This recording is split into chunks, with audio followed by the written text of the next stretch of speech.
Bienvenue dans cette nouvelle édition du Morning News. Au sommaire, le code électoral modifié au Togo, une modification votée par l'Assemblée nationale et qui consacre le vote de la diaspora. Les Togolais de l'étranger pourront donc voter dès les prochaines élections. Gilbert Noël Ouédraogo à la rencontre de la diaspora burkinabé au Sénégal. L'ancien ministre de la Solidarité nationale sous Blaise Compaoré est candidat à la présidentielle de 2020 avec un programme qu'il est venu présenter à ses militants de Dakar. Et assistance aux sinistrés de Bafoussam, le ministre camerounais de l'administration territoriale, Paul Atangadji, s'est rendu ce 5 novembre auprès des rescapés de l'éboulement. Des kits de première nécessité ont été distribués. La diaspora togolaise pourra donc voter pour la présidentielle de 2020. L'Assemblée nationale a voté ce mardi la modification du code électoral. Désormais, les Togolais de l'étranger pourront s'inscrire munis de leur passeport, d'une carte consulaire datant d'au moins 6 mois dans les 21 ambassades du Togo. Reportage de notre correspondante Emefa Kofi. Les Togolais vivant à l'étranger peuvent désormais prendre part aux élections présidentielles et législatives. Cependant, ils doivent disposer d'une carte consulaire datant d'au moins 6 mois, d'un passeport en cours de validité et d'une carte nationale d'identité. L'absence d'un de ces documents disqualifie le potentiel électeur de la diaspora. Des dispositions contenues dans le code électoral révisé et adopté le 5 novembre 2019 à l'Assemblée nationale. Ce vote vient clôturer l'exécution des réformes et des recommandations faites à notre pays par la CEDEAO. Tout est prêt pour la poursuite du processus électoral en vue de l'élection présidentielle de 2020. Le nombre d'électeurs potentiel minimum pour l'ouverture d'une commission électorale d'ambassade indépendante, démembrement de la CENI à l'extérieur, est fixé à 300. À l'Alliance nationale pour le changement, les modifications contenues dans ce code électoral révisé sont de nature à encourager la fraude électorale. Ce n'est ni plus ni moins une volonté du régime RPT UNIR d'exclure définitivement la diaspora togolaise issue de la malgouvernance. Plus grave encore, il y a un démembrement de la CENI à l'étranger sans avoir au préalable recensé le nombre de Togolais qui sont à l'étranger. Le Togo dispose de 28 ambassades à l'étranger. Le premier tour des présidentielles prochaines est annoncé entre le 19 février et le 5 mars 2020.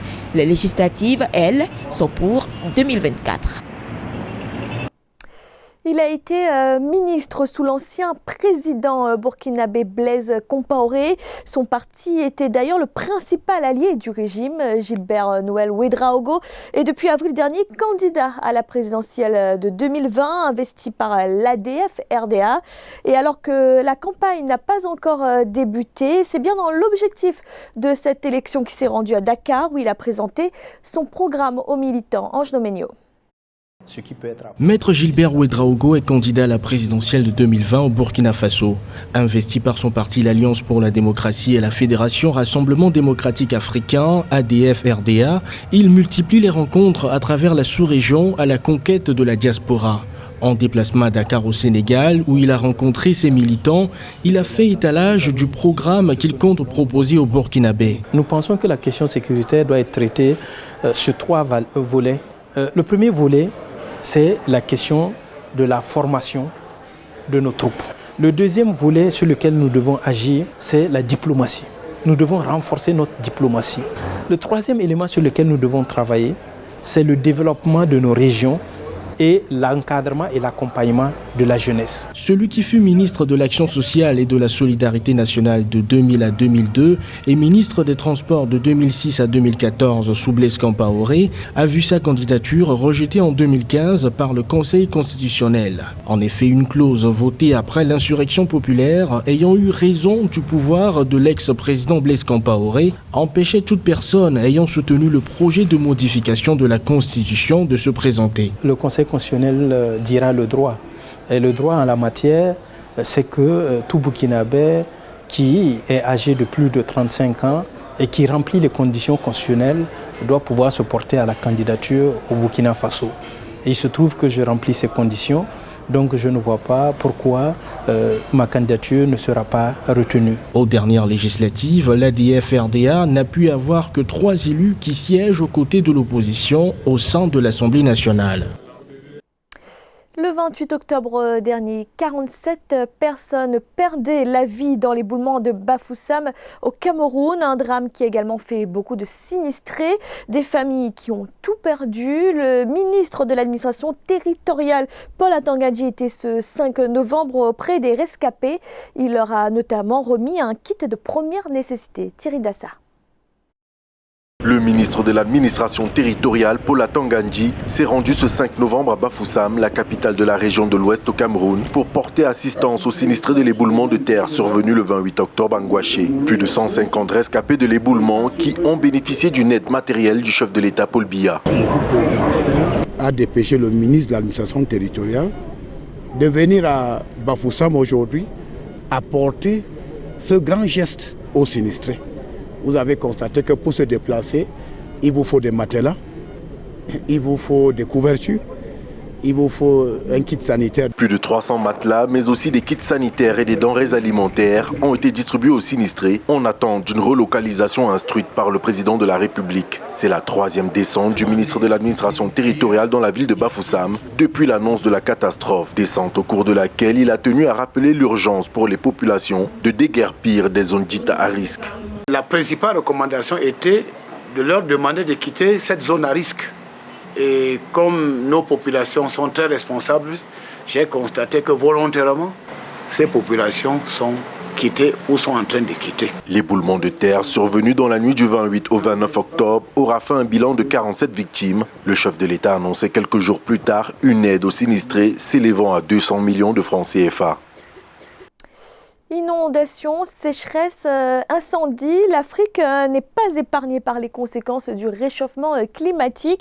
L'agriculture notamment est particulièrement impactée, une situation qui amène le continent à s'interroger sur sa stratégie agricole. Car si rien n'est fait, les rendements agricoles pourraient baisser de 20% d'ici 2050. Ange Nomenio. L'agriculture africaine est sous la menace des effets du changement climatique.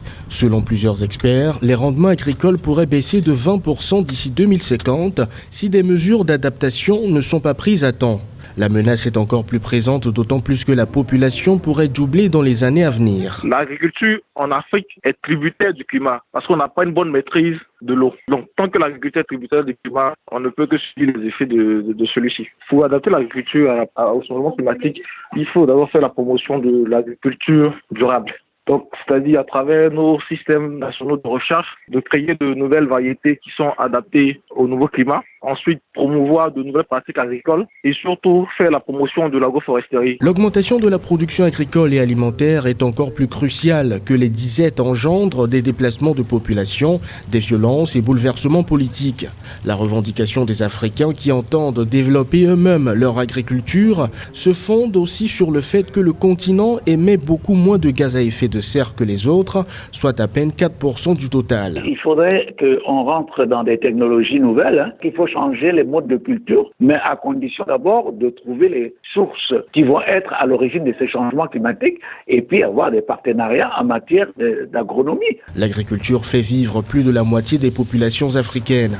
À l'échelle continentale, le défi consiste à élargir l'accès à l'énergie tout en limitant l'utilisation de combustibles fossiles et à améliorer les rendements agricoles. Un signal économique positif pour la Libye. Après 7 ans de suspension, l'usine de polyéthylène de Ras Lanouf a repris ses activités. Une réouverture annoncée par la société publique libyenne de pétrole. L'usine devrait produire 160 000 tonnes de polyéthylène chaque année. Gladys Mamba. L'usine de polyéthylène du port pétrolier libyen Ras Lanouf reprend ses activités 7 ans après les avoir arrêtées. L'entreprise de traitement du pétrole et du gaz de Ras Lanouf, Rasco, qui a pour maison mère la National Oil Corporation, avait arrêté ses activités en 2013 par manque de sécurité en raison des conflits entre groupes armés. La réouverture de cette usine marque un nouvel élan pour l'économie libyenne, ravagée par la guerre et par les divisions politiques internes. Après les événements du 17 février 2011, l'usine de Ras Lanouf a été complètement fermée. Un essai visant à exploiter l'usine de polyéthylène en 2013 dans les mêmes conditions a été effectué. Le composant d'huile a été importé de l'étranger et a fonctionné pendant une période, mais il était inutile à l'époque car il n'existait pas de plan d'action précis quant au moment où le reste des usines fonctionnerait. Après plusieurs tentatives de réouverture infructueuses en 2016 et en 2017, le complexe d'éthylène de la Rasco a finalement réouvert ses portes au 4e trimestre 2019. La relance effective des activités prévoit la production de 160 000 tonnes de polyéthylène chaque année, faisant ainsi de la production de plastique une alternative aux revenus pétroliers dont l'économie libyenne est quasi dépendante, malgré un manque de productivité ces dernières années dû à l'insécurité. La volonté de faire fonctionner l'usine n'était pas forte à l'époque. Nous avons essayé, dans le cadre d'une précédente étude en 2016-2017, de gérer certaines opérations de maintenance simples, mais inférieures à la moyenne par rapport à son fonctionnement actuel. Nous travaillons depuis le 15 août 2018 pour préparer un plan élaboré par le service de planification. Le port de Ras Lanouf, bloqué depuis des années, est pris en otage par des conflits armés, ce qui empêche l'économie locale de se développer. Les affrontements entre factions libyennes rivales ont engendré la destruction de certains réservoirs de stockage de pétrole, faisant perdre chaque jour à la Libye des milliers de barils de pétrole et donc des milliers de dollars de revenus dans les caisses de l'État.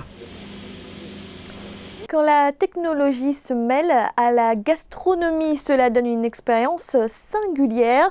Le Petit Chef, c'est le nom d'un concept de dîner interactif avec projection cartographique, car le Petit Chef emmène ses convives sur les pas de Marco Polo pour un voyage des saveurs en Afrique du Sud. L'expérience a ravi les papilles. Gladys Mamba. Petit par la taille, mais grand par le talent, le Petit Chef a posé ses couteaux en Afrique du Sud. C'est dans un pop-up établissement culinaire éphémère de Johannesburg que ce chef de 58 cm propose à des clients gourmands de vivre une expérience unique. Parcourir la gastronomie de 7 pays en 2 heures, une série de plats servis sur un plateau inspiré du chemin emprunté par l'intrépide voyageur italien Marco Polo. Les Sud-Africains doivent vivre cette expérience car ils ne peuvent évidemment pas se permettre très souvent de voyager à travers le monde et de vivre l'expérience des villes du monde entier que nous leur apportons ici sur un plateau. Cela leur permet d'avoir une expérience complète. Les accessoires sont authentiques, la nourriture est authentique. Ils peuvent même avoir les odeurs avec le goût des différentes villes du monde. Musique, arômes et accessoires viennent agrémenter ces dîners imaginés par 2 artistes belges. Le repas est servi au rythme d'une projection interactive comportant 7 plats qui permet aux clients de suivre la route commerciale de la soie de Marco Polo à travers l'Asie. Tout est pensé pour être pleinement baigné dans cet univers imaginaire, à commencer par les habits du personnel, adaptés à chaque thème culinaire proposé, un concept qui plaît aux gourmands gourmets du monde entier. Waouh, les visuels sont fantastiques.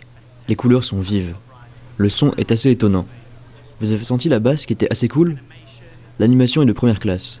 Elle pourrait donner à Pixar du fil à retordre.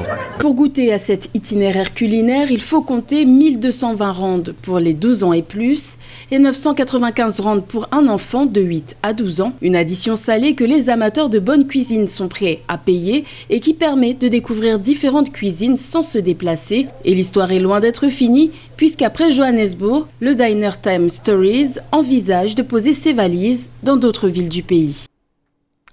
C'était le journal de la rédaction. Merci de l'avoir suivi. Retrouvez dans un instant une nouvelle édition de l'information.